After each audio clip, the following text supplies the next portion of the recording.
Good afternoon, everybody. I'm Helena Frawley. I'm from Melbourne, Australia.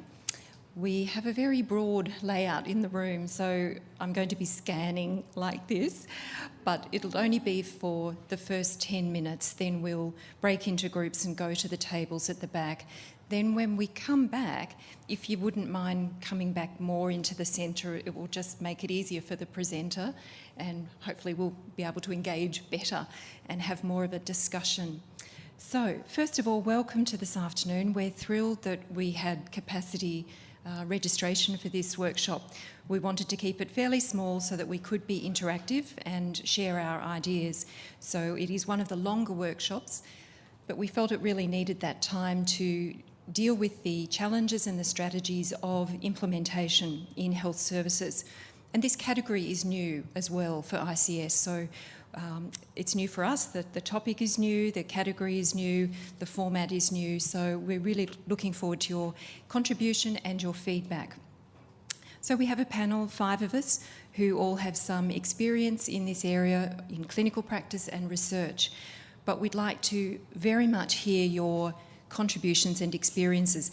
This area has not had a lot of research, so where there is evidence to underpin our recommendations, we will provide that, but there's not a lot of evidence, particularly at the top end, at the policy end, which we'll come to.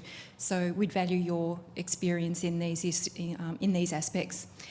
Can we get to know you a bit better first, if we perhaps just have a representation by discipline so we know what groups are represented? Hands up for physiotherapists here.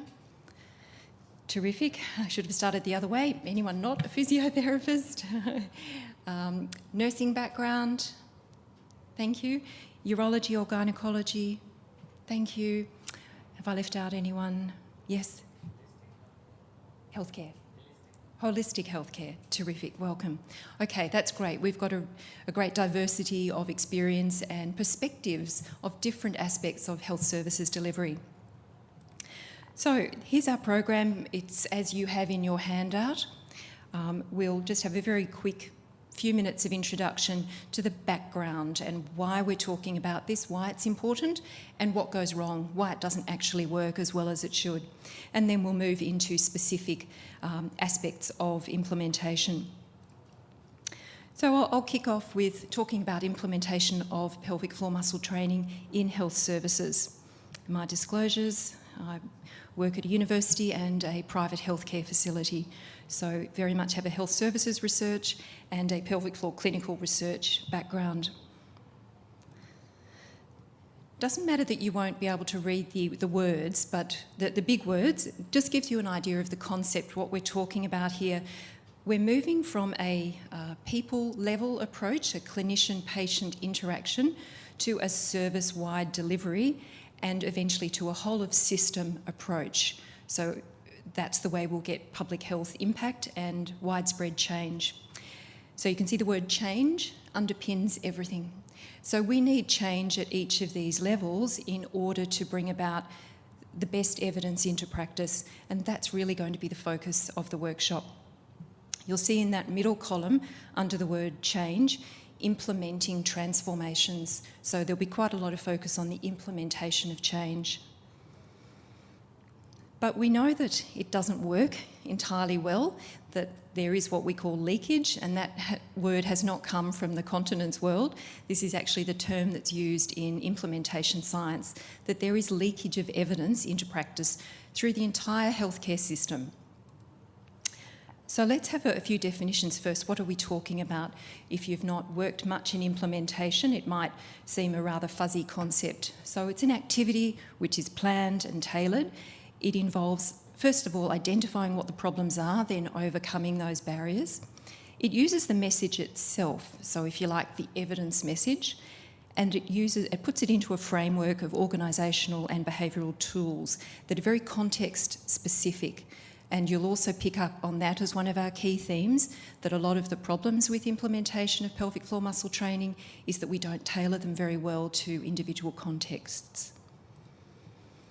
Then some of us do implementation research, which is where we study the effectiveness of the methods that are used to implement the evidence. We won't focus much on that today. We'll focus more on the actual implementation itself. As you know, research travels along a pathway, and we should only be implementing what's been shown to be effective in very high-level scientific trials, so RCTs. So that's our focus today, that we're looking at implementation following the discovery of a body of evidence. So the research itself is not the end of the pathway. We need to disseminate the findings effectively. We need to encourage uptake from clinicians, the healthcare system, and then we need to effectively implement.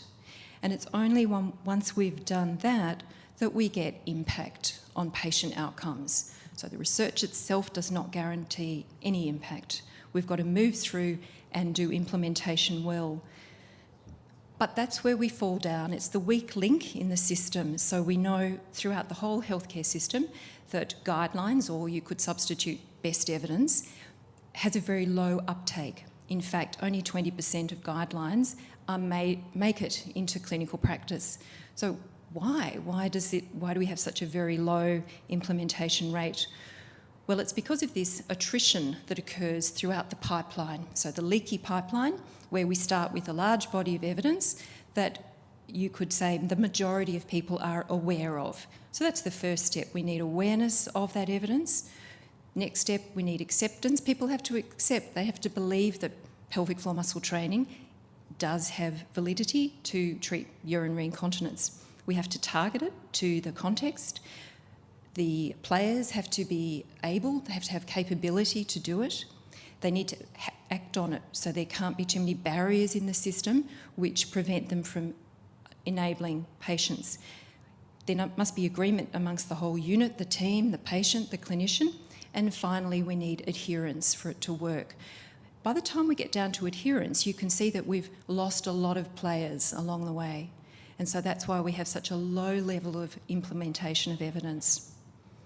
And this is across all healthcare, not just incontinence. So no matter what the study, the research shows that through that pipeline of aware, agree, adopt, adhere, everybody drops off. So we're losing a lot of momentum, we're losing opportunities to impact on patient outcome. In fact, we drop down to about 30%, 25 to 30% of research makes it through to practice. And when we've got really solid evidence that has made it into guidelines, the pinnacle of the evidence hierarchy, again, we only get about 30% adherence to guidelines in the long term. So how are we doing with incontinence and pelvic floor muscle training? Well, we know there's a gap from evidence into practice, and it's about 17 years for most discoveries. We know, for example, just in the childbearing year, that less than 10% of antenatal women are actually benefiting from the evidence that's been discovered. We have no idea how long the gap is from evidence to policy. So that's really important. We may get local uptake with willing clinicians, preaching to the converted in this room, but how do we get policy to accept and implement the research? Much harder. So assume everyone in the room knows what the evidence is to implement pelvic floor muscle training for urinary incontinence. It's listed as first-line intervention, and similarly for prolapse. So that's what we're talking about in this context. So if you like, we can call this body of evidence the good ship pelvic floor muscle training evidence. And this is the ship that we want to launch, and we want it to make a difference. But we have barriers and enablers or facilitators that will help us deliver this body of evidence to make patient impact.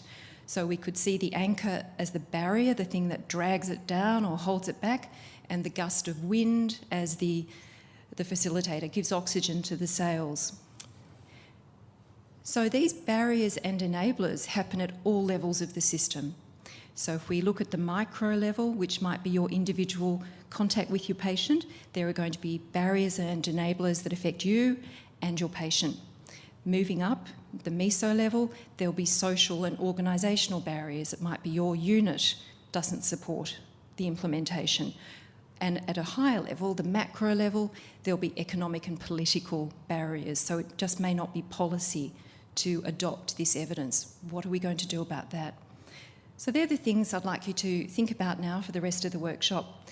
So we'll start with an activity to brainstorm, because I'm sure in this room there's loads of ideas of these barriers and enablers at all levels of the healthcare system. So I'd like you to divide into tables. We have 5 tables. It's about 40 of us, so 8 per table. And you've got post-it notes and pens, and you've got this good ship. So I'd like you to write on a post-it note, if you can think of something, for example, that's a barrier, and stick it down below the ship at the anchor level. And if you can code it as to what type of a barrier you think it is, whether it's social, organisational, economic, patient, clinician, by all means code it. If you're not sure where it sits, that's fine. Just label it. What is it that you think is the barrier? And the same for the enablers. If you know something that really works in your context to deliver pelvic floor muscle training into practice, then that's an enabler. Might not be an enabler for someone else, but if it's been an enabler for you, list it there, and if you can write what category it comes under, that's fine, but don't worry too much about that.